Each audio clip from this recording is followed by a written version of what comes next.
Knolling. Always be knolling. That Tom Sachs video is a trip. If you guys... I imagine you wouldn't be at part 2 if you didn't see part 1, but, you know, that happens to me all the time. So anyway, if you haven't seen part 1, if there's anything good about it, it's the part that links over to Tom Sachs's video. It's interesting. I'm not a real organized guy, but anyway, it's interesting that they have a whole term for how to sort things and whatnot. That's just a fun little aside. But anyway, what we've got here today is the Rust-Oleum hammer painted Palmgren Machinist Vise. This is on, like, I don't know, day 3. It sat out in the sun. I measured it. I think I may have mentioned that I got some temperature readings on this. I mean, I put the heat gun to it, put it out in the sun. It was just in the sun, it was 109 degrees, and I put the heat gun to it. It sat at 146 degrees for quite a while after I put the heat gun to it. And I understand that'll wrinkle the paint, but this is hammered paint anyway. In South Florida with the humidity, paint doesn't like to dry. This paint doesn't like to dry. I'm amenable to suggestions. I've tried Duplicolor, that's been pretty good. This has been great in some instances, but you know, in this job it sucks. It took forever, but you know, I could learn to be a little bit more patient. So anyway, what I'm going to do now is I'm going to clean up my painting indiscretions here and get ready to start assembling this thing.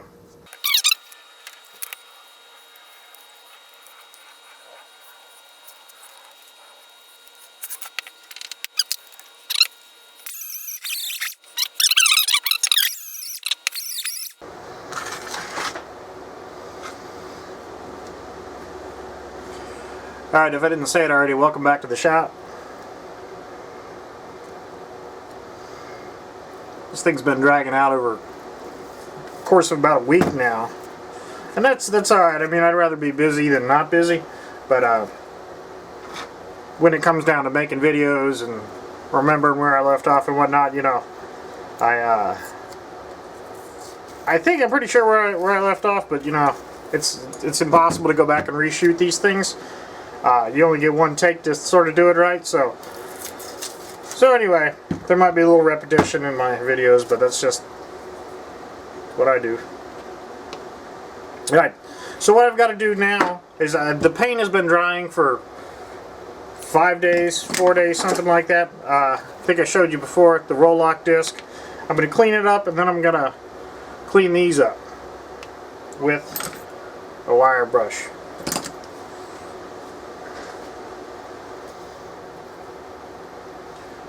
As before.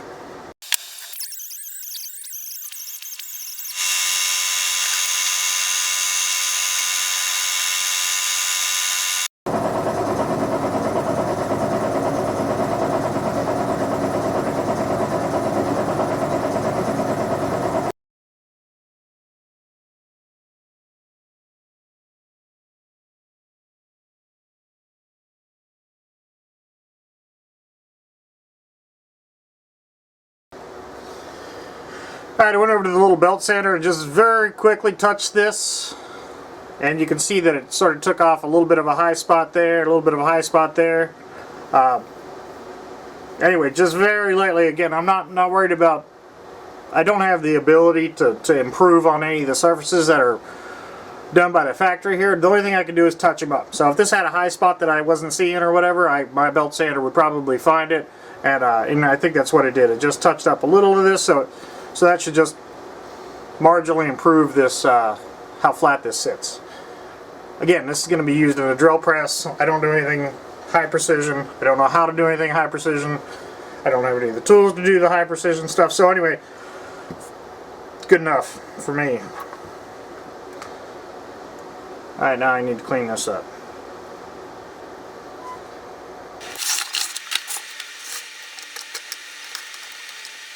I had initially planned on using my little jeweler's vise for this. I think it might work, but these are very special.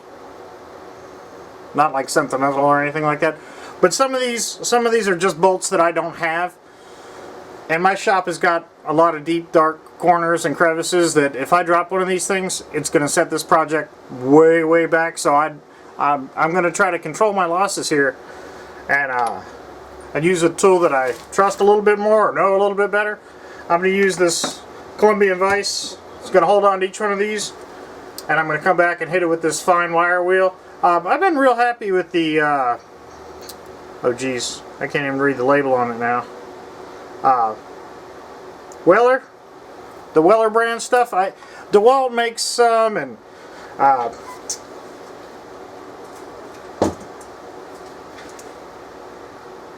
yeah, I've got a DeWalt, the twisted wire wheel. This is about the only thing that DeWalt made that I've ever been happy with. That's just my opinion. I know a lot of people are real brand loyal. I've had anyway, different story. But anyway, this knotted wire wheel has worked well for me. But the Weller brand stuff, just like sandpaper, the more you pay for it, sort of in general, the better the quality. So that holds true with these twisted wire wheels or these crimped wire wheels and whatnot. So anyway, pay up a little bit more for these. I think this was a $12 or $13 wire wheel, but it's lasted far longer than any of the real cheap 10 packs or 5 packs of any of those jobbers. So anyway, I'm going to come back and wire wheel these up.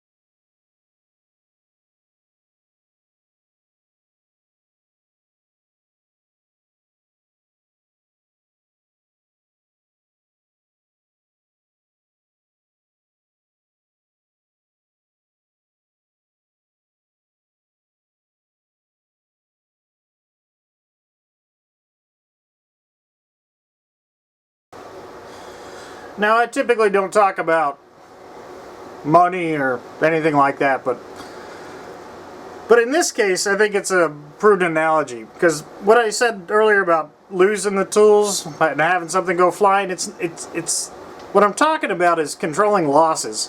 And like money, it's not about making a shitload of money. I mean, it's always about making a shitload of money, but anyway, you can make as much money as you want. But if it's going out faster than you can bring it in, you know, what's the point?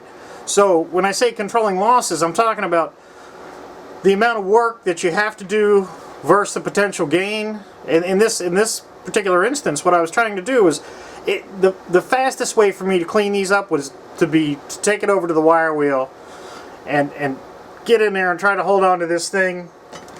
Maybe try out my new jeweler's vise to gain 3 or 4 minutes, 5 minutes, 10 minutes, whatever it is, to speed up the process to get this done. However, I've got some, I don't even know what thread this is, some thread that I probably don't have, not in Phillips and not with this style head, that's for sure.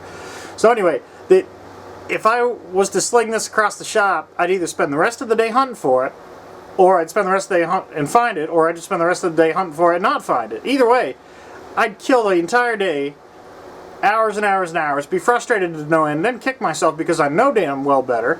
But anyway, so with some restorations like this, sometimes in my opinion, it's better to go a little bit slower, take your time, and don't lose stuff and don't break stuff, and listen to your gut sometimes, and you say, you know, you just shouldn't do it. You know, that's all I was hearing. I said, you know, maybe I could really knock this out, get this video done today, but, you know, at the expense of what? Digging around on my hands and knees for the next 4 hours? Anyway, sometimes with this stuff, it's about controlling losses, and it's not about getting things done fast. Alright, so I took the washers to the sandblaster on a loose bolt and cleaned them all up. I can't reiterate enough how nice it is having that tool, because chucking each one of these things and trying to clean up would be a real pain in the butt. But anyway, it does a great job for cleaning stuff like this. It makes a horrible video, so I didn't shoot it because all I'm doing is holding it in the palm of my hand, spraying it. Really nothing to see. I'm going to try to clean them up a little bit just to knock that etching off. And you can see the difference.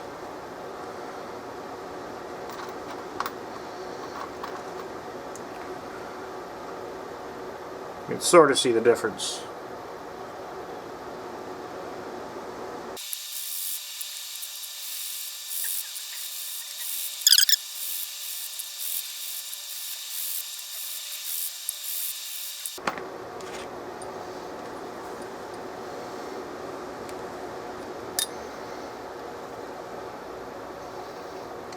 Now there's one ding right there. We're going to try to fix that. I'm going to use just a regular locksmith file, or I forget what they call these.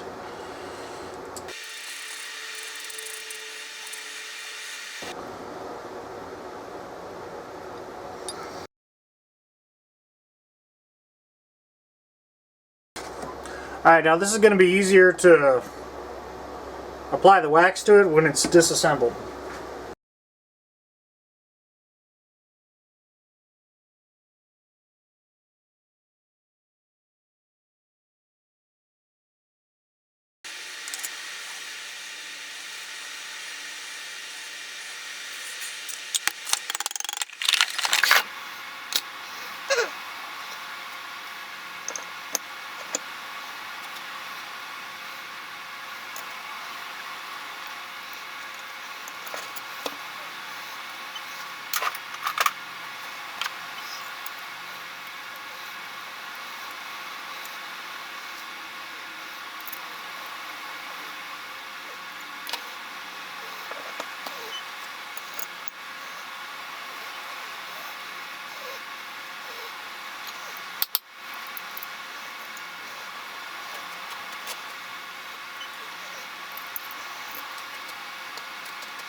So that's it. That's the Palmgren Machinist tilting vise. I'm real happy with this. It's super clean. I think it's going to serve me well, and it's really beefy. When I got it, I envisioned it was going to be quite a bit smaller. But anyway, I'm real happy with it. Now, I've got a lot more work to do. I've got some other vices and stuff, but I think I might lay off of those for a little while, try to add some variety to the channel for a change. Don't know what I'm going to do next. But anyway, I'd like to thank you for watching, commenting. If you like this kind of stuff, subscribe. Have a good night. Thanks again.